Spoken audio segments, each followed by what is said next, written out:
Ẹ káàárọ̀ o, mo kí gbogbo ọmọ Nàìjíríà, pàápàá jùlọ ọmọ Yorùbá, ẹ̀yin ẹ̀yà Ìgbò mo kí yín o, mo kí gbogbo ẹni tó bá ń gbọ́ mi, gbogbo ẹni tó bá gbọ́ èdè mi, mo kí gbogbo yín. Oṣù May la wà yìí, èní ni 2nd of May, láti ìlú Èkìtì mo ti ń bá yín sọ̀rọ̀. Ẹ jọ̀wọ́, nǹkan tí mo rí ní òru èní mọ́jú, ó ṣẹ̀rù bà mí, ó dẹ́rù bà mí gidi gan.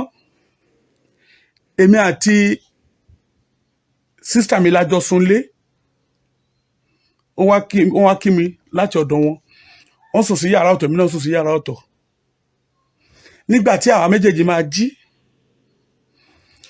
mo ròyìn nǹkan tí ojú mi rí lójú oorun fún sísítà mi, wípé wọ́n fi hàn mí wípé ogun ja ìlú Èkó. Sísítà mi lanú lẹ̀, ó ní nǹkan tí òun rí mọ́jú náà nìyẹn. Bí èmi ṣe rí tèmi rèé, sísítà mi kàn sọ fún mi briefly pé àwọn sárura nílùú Èkó àtọ̀tọ̀ àtòsí pé gbogbo èèyàn ń sunkún, ẹni ká kú sáré káàkiri, kò sẹ́ni tó lè dúró, ọlọ́mọ mọ́mọ́, aláàbúrò màbúrò mọ́, kò sẹ́ni tó lè dúró tìrọ. Sísítà mi, my own sister, blood sister, ló sọ àláì fún mi ní àárọ̀ ibi àṣejù orí bẹ́ẹ̀dì mo ìwà, mi ò tí ì jẹun epo, mi ò tí ì jẹun iyọ̀, mi ò tí ì mu omi sẹ́nu. Ọlọ́run àánú dẹ̀ ń gbọ́, ìfihàn lélẹ́yìí kì í ṣe àlá. Mi ò kí ń lọ ṣọ́ọ̀ṣì o, mi ò dẹ̀ kí ń lọ mọ́ṣáláṣí, mi ò dẹ̀ kí ń forí balẹ̀ fóríṣà kankan, ṣùgbọ́n mo gba Ọlọ́run alààyè gbọ́, mo gba Ọlọ́run akọ́dá ayé àti ẹ̀ṣẹ̀dá ọ̀run, mo gbà gbọ́. Ó dẹ̀ máa ń tọ́ mi sọ́nà, mo ń bá sọ̀rọ̀, ó ń gbọ́, kò dẹ̀ kúrò ní ìtọ́sọ́nà mi láti ìgbà tí mo ti dì mú. Sísítà mi ṣàlàyé àlá tiẹ̀, mo wá kó àlá tèmi, mo wá ṣe àlá ti tèmi, mo fẹ́ sọ fún yín báyìí. Mo láláì débi pé mo sunkún jáde sójú ayé, ẹ̀rù bà mí, omi jáde lójú mi. Mi ò mọ nǹkan tí mo lè ṣe mọ́. Bí mo ṣe wà, bí mo ṣe láàlá yẹn, ẹ̀rù yìí bà mí síbẹ̀síbẹ̀ gẹ́gẹ́ bí ọkùnrin. Mi ò lóògùn, ṣùgbọ́n mo lọ́lọ́run ọba, mo dẹ̀ ní àyà kí nǹkan tó lè gbomi lójú mi ó pẹ́. Mo ní àyà gidi gan, mo ní àyà, kò sẹ́ni tí mi ò lè kojú ẹ̀, mi ò gbéraga. Ṣùgbọ́n eléyìí dẹ́rù bà mí, ó ṣò mí lọ́wọ́. Àwọn Fúlàní, wọ́n gba gbogbo Èkó. Ọlọ́run gbọ́ bí mo ṣe rí, mo ṣe ń sọ yìí. Ẹ̀yin wòlíì ńlá, ẹ̀yin alágbára ńlá, pásítọ̀ Adébóyè, pásítọ̀ Yodepo, pásítọ̀, mi ò mọ orúkọ àwọn pásítọ̀ ọ̀sán yẹn torí mi ò ń fi bẹ́ẹ̀ tẹ̀lé wọn, mi ò mọ mọ́ọ̀tì ń pa wọn, bọ̀ àwọn tí mo rí pọ́n popular ni wọ́n yẹn. Bàbá Mountain of Fire, gbẹ̀yìn bàbá ńláńlá àwọn yẹn tó yẹ pé aládùúrà ńláńlá ni tẹ́ gbàgbọ́ nínú Ọlọ́run, tó tẹ́ bá mọ̀ pé lóòótọ́ l'Ọlọ́run lò yín, ẹ jẹ́ k'Ọlọ́run lò yín fún Nàìjíríà, má yẹ k'Ọlọ́run lò yín fowó nìkan. Ẹ má yẹ k'Ọlọ́run máa lò yín fún owó àpò ara yín nìkan, ẹ jẹ́ k'Ọlọ́run lò yín fún Nàìjíríà. Ẹ gbáradì àdúrà, àsìkò fún àdúrà lélẹ̀ tí Nàìjíríà ní ìdàdúrà. Èmi tí Ọlọ́run fi eléyìí hàn, mi ò ń lálàá anyhow, mo lè bá lálàá odidi ọdún kan, mo lè má lálàá, ṣùgbọ́n tí Ọlọ́run bá fi nǹkan mi lójú oorun, ìfihàn ni, kì í ṣe àlá. Eléyìí tí mo rí ìfihàn gédégbé ni. Ó ṣe wá jẹ́ pé àwọn méjì péré la sunlé, àwọn méjì wá lárò àlá kan náà ní ìgbà kan náà. Ọlọ́run fi nǹkan kan náà hàn àwa méjèèjì ní ìgbà kan náà. Ohun èlò tí ò wúlò rárá, tí ò tí ò lágbára rárá, Ọlọ́run lè lò fún ohun èlò tó lágbára. Bí náà ṣe lágbára tó, bí náà ṣe lè pa gbogbo ìlú run tó, omi lásánlàsàn á pa iná run. Kò sí ọ̀nà àrà t'Ọlọ́run ò lè gbà jíṣẹ́ tiẹ̀, tí ò dẹ̀ lè gbà rán àwọn ènìyàn. Kì í ṣe wòlíì nìkan l'Ọlọ́run rán sí ìlú. Mi ò sọ pé mi wòlíì, mi ò dẹ̀ sọ pé èmi, báwọn èèyàn lè pè mí ní Joseph Alala, báwọn èèyàn lè pè mí ní orúkọ, báwọn èèyàn lè pè mí, ṣùgbọ́n bó ṣe fi hàn mí, ẹ̀rù bà mí. Àwọn Fúlàní wọ́n wa táǹkà yálé ní 500, ó ti pọ̀ jù, petrol tanker filled with petrol. Wọ́n dẹ̀ wá wọ Èkó from nowhere, only God knows. Wọ́n wá park àwọn petrol tankers ẹ̀ sí strategic places, kò sẹ́ni tó fúnra, strategic places in Lagos.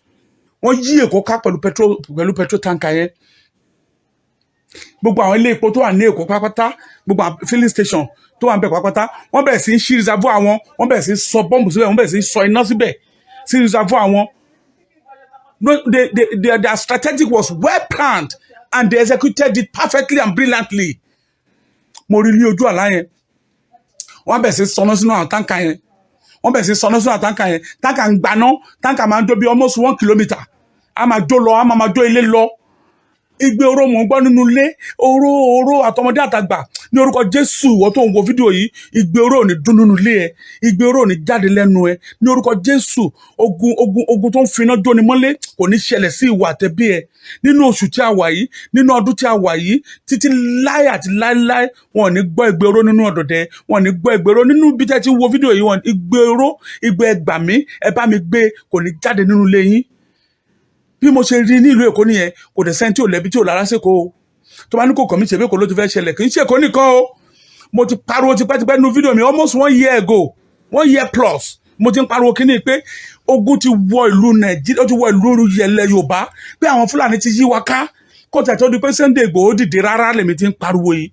Kí Sunday Igboho tó gbógun dìde fún àwọn Fúlàní lèmi ti ń pariwo yìí. Wọ́n fi hàn mí náà ni. Bó ṣe fi hàn mí ń gbà yẹn náà rèé tí mo pariwo. Ṣùgbọ́n kò sẹ́ni tó dá mi lóhùn. Ó ti wá hàn sí ojú àwọn alágbára ń sìn, ó ti wá hàn sí ojú àwọn leaders ń sìn pé lóòótọ́ làwọn Fúlàní ti wà ń bẹ̀. Ṣùgbọ́n síbẹ̀síbẹ̀ àwọn leaders tá a gbọ́kànlé kò sí nǹkan tó kàn wọ́n pẹ̀lú ogun àwọn Fúlàní. Ogun 2023 náà bá kiri. I want to become president. I want to become president by all means. I want to become president by all means. If you become the president and everybody is killed, who are you going to rule? Who are going to be your subjects? Why don't you first solve the problem that is confronting your people before talking of just running for presidency? For crying out loud. Aṣáájú Ahmed Tinubu, aṣáájú ènìyàn ló yẹ kó jẹ́, kì í ṣe aṣáájú òṣèlú. Aṣáájú kan rere. Nigeria is in trouble. I know you are brilliant. I know you are very, very brilliant upstairs. Why can't you just sit down with meaningful people from Yoruba land? Sit down with meaningful people, call a meeting. Ẹ pèrè ayé jókòó, báwo la ṣe fẹ́ ṣẹ́gun àwọn Fúlàní? Fúlàní ti gba Yorùbá tán o. Ẹ̀rí nǹkan tó ń ṣe nílẹ̀ Ìgbò, wọ́n pa wọ́n léjìdá. Every blessed day náà pa wọ́n pẹ̀lú strategy, wọn á máa parọ́ pé àwọn no government kan ni. Àwọn Fúlàní náà ṣe.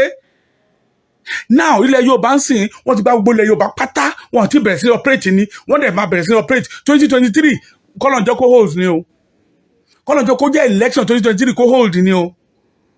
Ẹ lọ kọ sílẹ̀, mo tún ti sọ báyìí, ẹ lọ kọ sílẹ̀. Mi ò ń ṣe wòlíì, mi ò tẹ́ ń lọ ṣọ́ọ̀ṣì rárá, mi ò dẹ̀ ń kúnlẹ̀ síwájú wòlíì kankan kó gbọ́ lé mi lórí láyé. Mi ò nífà kankan, tí mo ń dá kọ́nà kan láti mọ ọ̀rọ̀ ìlú, no.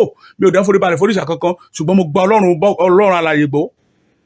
Èyí tí mo sọ yìí, ìwọ tó ń gbọ́ mi, tó bá wùn ẹ́ kó gbàdúrà, tó bá wùn ẹ́ kó má gbàdúrà, tó bá wùn ẹ́ kó múra, tó bá wùn ẹ́ kó má múra, ṣùgbọ́n èmi Ọ̀dúndún Asòdedẹrọ̀ bó ti sọ tèmi lé nìna. Bó ṣe rán mi ni mo ṣe sọ. Ẹ̀yin ọmọ Nàìjíríà, ẹ̀yin ọmọ Yorùbá, ẹ jọ̀ọ́ ẹ jẹ́ ká dìde sọ̀rọ̀ yìí. Ṣèbẹ́ni tó gún bá sọ fún pọ́ńbọ̀ ló ń fògùn jà. Gbogbo àwọn Oòduà tó ń kóra jọ tó ń sọ pé àwọn lóògùn, a máa fògùn kojú wọn. Ṣèbí tó bá sọ fún ẹni, ṣé irú bí mo ṣe sọ pàlà ìwáyé yẹn, ọ̀nà oró fẹ́ lògùn fífẹ́ gbèjà báyìí. Ogun tó mú yàn lójú oorun, níbi tó ti ń sùn, tó ti dáná sí táǹkà àti táǹkà jó gbogbo ilé lọ bí ilẹ̀ bí ẹni, tó dáná sí petrol station. Petrol station wà ní almost every nook and cranny of Lagos ní petrol station wà. Even Gala Ikule, everybody buy petrol station, no business to do shekakiri, and government is not even talking about that. Is that safe? God, why are you not doing anything about this situation? Also, Fulani people will come in multitude from the northern parts.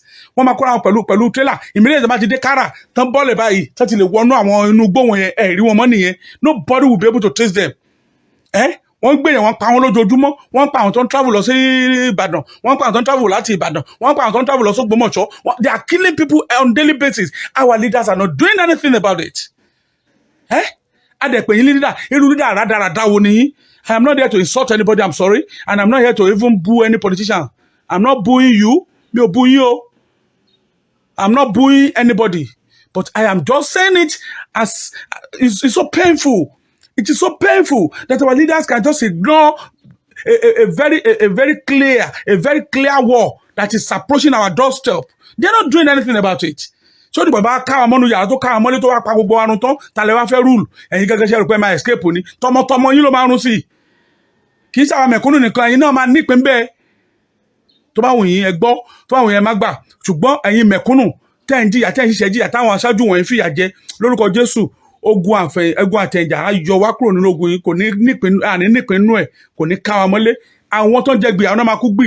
Àwọn tó ń employ àwọn Fúlàní, tẹ́yìn dọ́ọ̀jì wọn nílẹ̀ Yorùbá, àwọn ológun yẹn máa kó lọ lórúkọ Jésù bó ṣe máa rí nìyẹn. Mo ṣe àdúrà fún ìlú Nàìjíríà dẹ̀rọ̀, ìlú Nàìjíríà lójú, ìlú Nàìjíríà aráyè, ìlú Nàìjíríà peace will reign in Nigeria in the mighty name of God. Mo sọ tèmi náà, ọdún dàsọ dédé rọ, ó tún sọ tiẹ̀, ẹni ní 2nd of May 2002. God bless everybody.